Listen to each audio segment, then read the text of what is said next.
Academy Jake Cuenca na ispatang nakikipag-holding hands kay Rabia Mateo. Kaliwat kanan na rin kasi ang sightings sina Jake at Rabia sa publiko. Matatandang minsan na rin silang naispatan na magkasama sa isang resto sa BGC, kaya labis ang kilig ng mga panay. Nang finally ay kumpirma na ni Jake na exclusively dating sila ng actress. So Beauty queen. Once you say exclusively dating, hindi na pwede silang makipag-date sa iba. Ibig sabihin nun, sila na. At eto na nga, may nagbulong sa akin, mga BFF. Oh, ano binulong? Sila na daw talaga, as in, yon. Ang dali naman daw naka-recover. Hindi, medyo matagal after ng breakup ni Jeric Gonzalez at saka si Rabia. Alam ko si Rabia pumunta kaagad sa ibang bansa. Kasi nga, 'di ba? Ito open naman ito, 'di ba? Sabi nga niya nagkaroon siya ng depression and Kumakanta siya ng anxiety, 'di ba? I will go far away. Ano yun? Hindi, ibig sabihin, nagkaroon siya ng mental health issue. Si Rabia, kaya pumunta siya sa ibang bansa. Binuo niya muna yung kanyang sarili. Tapos ngayon, di ba, alam ko mag-enroll o nag-enroll na siya sa school. Di ba? At ngayon, may love life siya. At least di kahit ba? papaano, di ba, yung anxiety, yung Yes. depression niya, mawawala yan. Dahil meron na siyang magbibigay ng saya Inspiration. at inspirasyon. Iba rin kasi talaga pagka meron kang inspirasyon, meron kang True. pinagkukunan, meron kang source of happiness. Yung gigising ka sa umaga, di ba, hinihintay mo yung text ng love mo, no? Good morning, Oo, love. ganon. Kumain ka na ba? Umihi ka na ba? Mga ganun. Umihi Nagkape ka na ba? talaga. Sabi baka na sa kama. Pwede ganun. Pero di ba, alam mo talaga hindi na sila magkakabalikan ni Jerry. Hindi na. Kasi sa pagkakaalam natin, ano sila, away-bati. Lagi Grabe. ganun before. Pero sinubukan nilang ayusin, wala na nangyari kasi ayon sa source natin, di ba, lagi silang nagbabangayan. Oo. Kaya Yung ano na yon yung video na yon dun sa ating kaibigan na dating kasakasama niya, si Yans, di ba? Kasakasama ni Mek dati at kasakasama Kumusta ni na Austin siya? ngayon. O di ba kakakita lang, Tito Romel, sabi pa sa'yo nung nakaraan. siya ba yun? Pero mo nakakataon. Pero nagdala sila magka-holding hands, and is something na talaga. Oo. At- Kaya ang mga basher talaga, imbes na maging masaya, no? Kaya ano ba yan? Si Rabia para daw, parang nakapupunta. Dapat daw medyo pag mall daw, parang ragged-ragged lang daw. Eh, syempre beauty queen, Beauty di ba? queen. Oo, Dapat daw inaalaga. magpalit ng stylist. Tapos kailangan daw ba naka-curly-curly ng gano'n ng buhok? Pero actually, hindi Oo. huwag magalit sana yung mga supporters Oo, ni Rabia. Rabia. Hindi talaga siya pagdating sa pagdadamit. Oo. So, Dapat hindi siya magpalit siya. fashionista. Hindi, dapat magpalit Ganon. siya ng stylist. Stylist siguro. Oo, siguro. Kasi Pero, diba?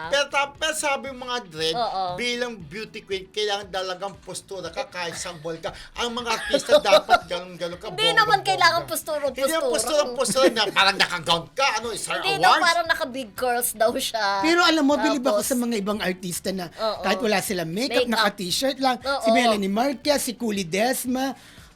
Ang bongga nilang tingnan. Pero friendship, Oo. meron ding mga ordinaryong tao, nakakita sa ano ba yung artista ni hindi nag-aayos. Mag-isa-is ka rin naman syempre kahit papan kasi artista ka. oo, pero Syempre, kung role artista ka model. naman at maganda ka naman, confident Oo. ka naman na maganda Pulbos ka, lang. kahit siguro naka-t-shirt ka lang na nakatak. Nakata- Marami ako nakikita. Yun nga, sinasabi naka-white ko. lang sila, pero ang ganda-ganda nila. Oo. Correct. Diba? Ako nakita ko Liza Soberano Oo. doon sa office si Papa O. In fairness, ang ganda. Walang makeup. Balik tayo kina Rabia Rabia. at saka kay Jay Cuenca. Pero alam mo nga, iba rin na yung mga bashers nila. Agad-agad na ko yung Rabia na yan. Diyos ko, hindi magtatagal ang relasyon na yan. Oo. Lolokohin ka lang ni Jake, mga ganun. Pero si Jake, ang dami na rin naging jowa, di ba? Siguro talaga yung mga nagiging jowa din ni Jake, talaga hindi sila para sa isa't isa. Naalala ko yung pinipiar ko dati, si Melissa Rex. Diyos ko, Kristo. Alam ko yung paano din nakipaglaban si Jake kay Melissa na sila ng nanay ni Melissa. Hindi Pero ano alam pala ko, siya. hindi, May- pero may- ito may ganun na, ito yung ganun, opinion ganun. ko sa akin magtatagal sila. Alam niyo kung bakit? Bakit? Kasi, yun na nga may mga hindi ka naman tatagalan ni Jake, ganyan. Alam naman natin yung history din ni Jake sa relationship. 'Di ba? Nung nakaraang relationship niya, hindi naman siya ang nang iwan. 'Di ba? Ay, si Oo, ano, 'di ba? si Yung Kylie. sa- Si Chi, Ay, si Chi Filomeno. Oo. Di ba kung yung sabihin? Tapos si Rabia, ilang beses and on and off din yung relationship nila ni Jeric. Pero lagi din siyang nandiyan, nagbibigay ng second chance kay Jeric. O, tingnan natin, Minsan di ba? kasi pag ang babae, alam nyo, di ba, ito agree Ano? sa akin yung mga kaibigan nating Kim Pao po rin nanonood sa atin.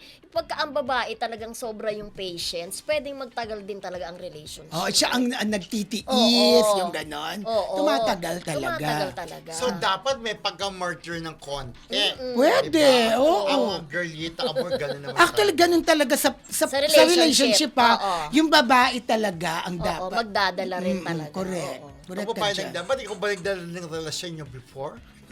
Ewan ko. Yung Pero, ang babae, agree sa akin si Ate Carms, Oh. niya, pagka yung babae, pag sukdulan na, dumating na talaga sa point na ubus na ang pasensya niya. Doon pa lang. Parang dialogue ni Oo. di ba? Ni Angelica Panganiban sa movie nila dati, di ba? Ang pera natin naubos pero ang pasensya ko! Di ba, Ano? ubos na. Ang pera natin hindi naubos pero ang pasensya ko ubos na. Oo. Sabi Ano niya. kaya sabi ng ating mga Ay, ano okay. dyan? For sure, meron silang So, eto dyan, na. komento. Oo. Nasaan Diba? dito? At Carmen Oo. Dolalas. Katulad ni di ba, ni Kim din, ang dami din niyang patience, ang haba din ng relationship nila ni Gerald. Pero hindi Pero rin ako- maging maganda ang kanilang hiwalayan ni Gerald because of di ba? Pero ako, eto Oo. hindi magtatagal yung relasyon ng Kim Pao. Naniniwala ako. Hindi ganun kahaba. Babagsak agad sa simbahan. Hindi na patatagalin. Akala ko naman. Hindi na patatagal ng ilang taon pa. Kasal na tayo, sabi ni So, ang Paolo. daming nanonood sa atin. Hello kay Mika Fam Lab. Ayan. O sabi niya, I forgot MWF nga. Yung kabila, si Don Don. Oo. Aurea Pamintuan, na-miss ko kayo. Thank Sara you. Rivera, hello, good morning. Nakabot ako, nakalimutan ko ang time. Kaya late me. Ang importante, nakaabot ka, Sara Rivera. di Oo, ba? hindi Ay, mo yata Sarah. naabutan yung ating Kim Pao kanina, Oo. di ba? Okay, manood ka ulit sa replay, Team di ba? Replay, di ba si ano nga, Team Oo. Replay, si Marina Corazon, Team Replay. Si Rachel Jestro, Rachel Lucas, laging replay nanonood. ng mga Emily yan. Gomez, hello friendship, kumare. Emily,